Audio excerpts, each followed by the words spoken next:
Well, good morning, folks. Jason here from God Conversations Medicine Hat. If you've been following me on YouTube, you'll notice that I've been going through Deuteronomy. I've been going through the law. I got a brand new Bible for Christmas, and I just wanted to start from the beginning and start putting all my commentary in from the beginning. I used a Bible for 12 years. It fell apart 4 times, and now it's just not salvageable anymore. And that's like 11 years of commentary that's in there. So I get to start all over again.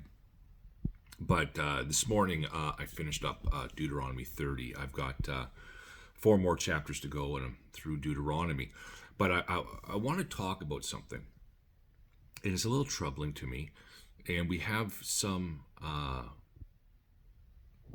people in the Christian community that think that we can separate the New Testament and the Old Testament, and we don't need to go to the Old Testament.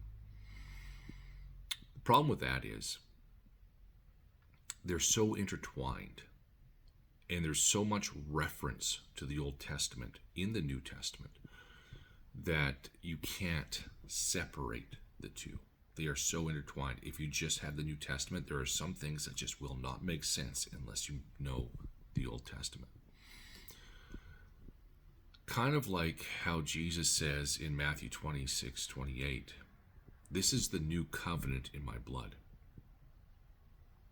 Well, why is there a new covenant? What's the old covenant? So I want to talk to you about this today. And do you know that the first mention of the new covenant is actually in Deuteronomy 30, verse 6? And I'll show it to you throughout also Jeremiah and Ezekiel, and how this progresses into the New Testament. So let me read this to you in context. We're going to go from Deuteronomy 30, verse 1 through 30, verse 6. It says, "And when all of these things come upon you, the blessing and the curse, which I have set before you, and you call them to mind among the nations where the Lord your God has driven you, and return to the Lord your God, you and your children, and obey his voice in all that I command you today, with all your heart and with all your soul, then the Lord your God will restore your fortunes and have mercy on you, and he will gather you again from all the peoples where the Lord your God scattered you.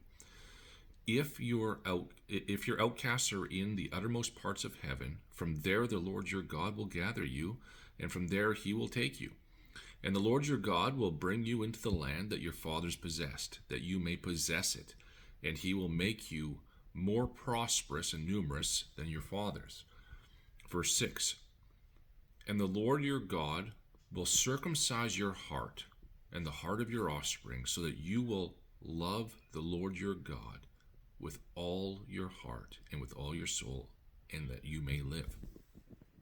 So what does it mean to circumcise your heart? Well, circumcision means taking off the outer flesh. And you have this outer...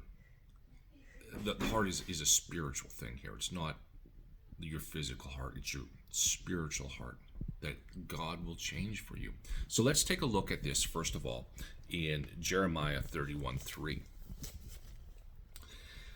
And, 31, Jeremiah 31:33, but I'll start in verse 31. "Behold, the days are coming, declares the Lord, when I will make a new covenant with the house of Israel and the house of Judah. Not like the covenant that I made with their fathers on the day when I took them by the hand to bring them out of the land of Egypt. My covenant they broke, though I was their husband, declares the Lord. For this is the covenant that I will make with the house of Israel after those days, declares the Lord. I will put my law in them, and I will write it on their hearts, and I will be their God, and they shall be my people." So what's God doing? Well, I want to talk a little bit about covenants. There's 2 types of covenants.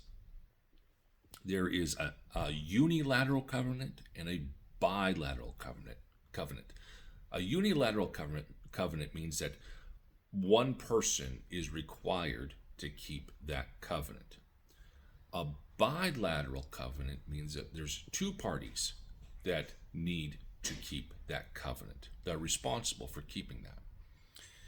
And the covenants that we see in the Bible, the first one is very debatable, but I'm going to mention it. It is the Adamic covenant. You don't really see a covenant there, but there's a promise. And a promise of a coming Messiah, right from the very first sin that God promises to Adam and to Eve. And it is your offspring and his offspring will have enmity between each other, and he will bruise your head, and his offspring will bruise your head, and the woman's offspring will crush bruise his heel, and the woman's offspring will crush his head. Sorry about that, guys. The next one is a covenant made with Noah, and that covenant is that God would never again totally destroy the earth by flooding, and the sign of that covenant was the rainbow. The third is one of the most important covenants in the Bible, and that is the Abrahamic covenant. And all three of these so far are unilateral. The Abrahamic covenant is where God promises the land of Israel, the seed of the Messiah, and the blessing for all nations to Abraham and through Abraham. And that's a unilateral covenant. God keeps that covenant. The fourth covenant is the Mosaic covenant. This is the only bilateral covenant. It's the law. You do this, I'll do that. You saw me talk about the blessings and the curses earlier. You obey me, I'll bless you. You disobey me, I'll curse you. Things like this. There's two more unilateral covenants. The next one is the Davidic covenant that's found in 1 Samuel, and that is that there will be an eternal king coming that would sit on David's throne and in the lineage of David. And then we have the new covenant, which is also a unilateral covenant.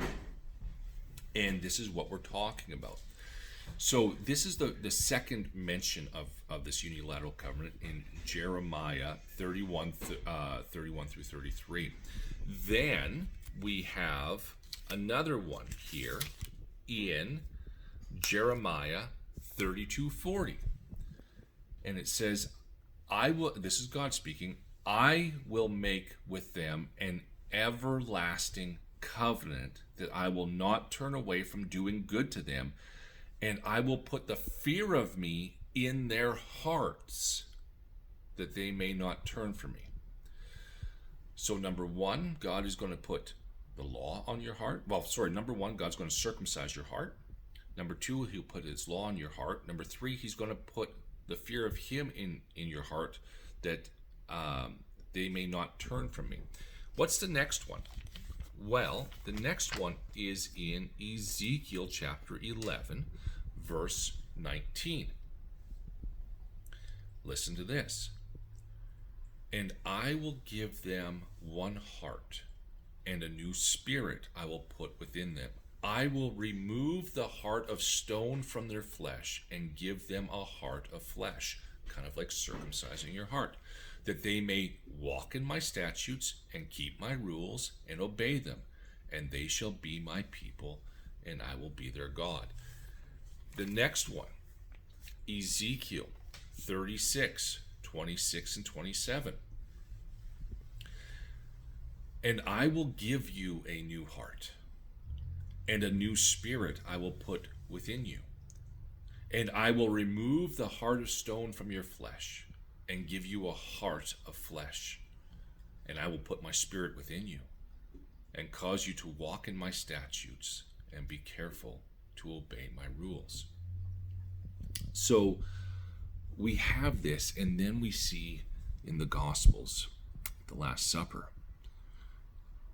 This is Jesus. Jesus is the fulfillment of the covenants.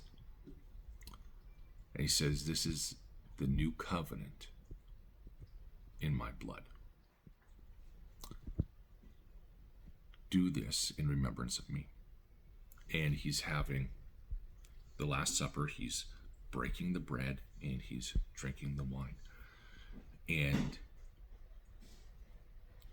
the next day, he is going to be crucified as his blood. And this is something that God has always done. And God is the one who changes your heart. God is the one that fills you with his Spirit. And all of this goes all the way back to Deuteronomy. It's tied all the way through from the law, really from Genesis, all the way through to Revelation. The new covenant is not just a New Testament thing. It is a biblical covenant from the very beginning. Guys, I hope that you're starting to see how the Bible is all tied together, and through this, even through the law, the things that we have to trudge through, especially Leviticus and all the different types of sacrifices, and then all the quote-unquote boring stuff, I hope you're starting to see that the gospel has never changed, and it's always been there from the beginning. You cannot separate the New and Old Testaments. They are tied together. Guys, have yourselves a great day. God bless.